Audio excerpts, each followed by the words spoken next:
The Red-Headed League is the second Sherlock Holmes short story. It's pretty creative and interesting. The culprit could have gone with any distraction, but instead of picking something plain and ordinary, they went with an organization to ensure redheads have lots of children, which doubles as an encyclopedia copying machine. Points for originality. Argo Font Book Review. Argo Font Book Review. An older man named Jabez Wilson has a mystery. Watson tries and fails to make deductions about this guy. Poor Watson. Sherlock Holmes shows off his amazing detective skills by saying Wilson's a Freemason who's been in China. Those deductions are less amazing than they seem, because Wilson is wearing a Freemason pin and he has a visible Chinese tattoo. Watson, how did you overlook that? Holmes also deduces Wilson has done a lot of writing lately because his right cuff is shiny. I don't know about that deduction. There's more than one reason to have a shiny sleeve.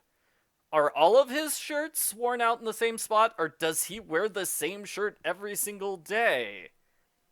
Wilson's a poor pawnbroker. He can't afford to hire anybody besides Vincent Spaulding, who works for half wages and hides in the cellar most days.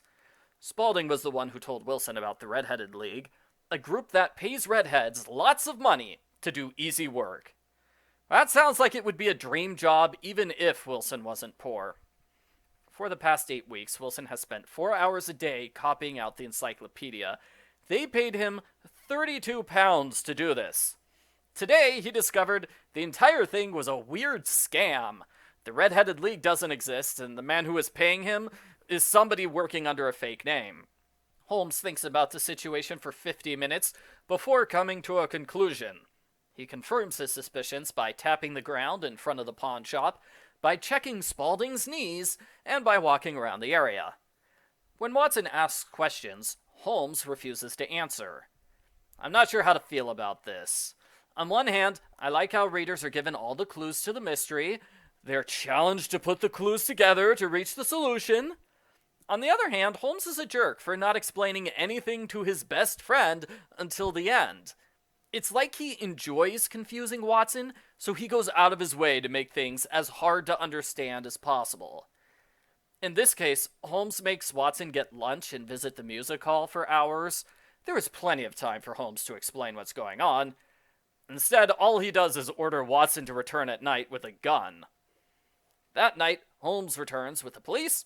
He explains Spaulding is secretly a master criminal named John Clay. Clay made up the Red-Headed League in order to distract Wilson for long periods of time. That way Wilson would not notice Clay is building a secret underground tunnel that leads to a nearby bank. Holmes and the police catch Clay red-handed robbing the bank. The end. Post-story follow-up. Clay would have gotten away with his crimes if he hadn't left the message telling Wilson the Red-Headed League was dissolved.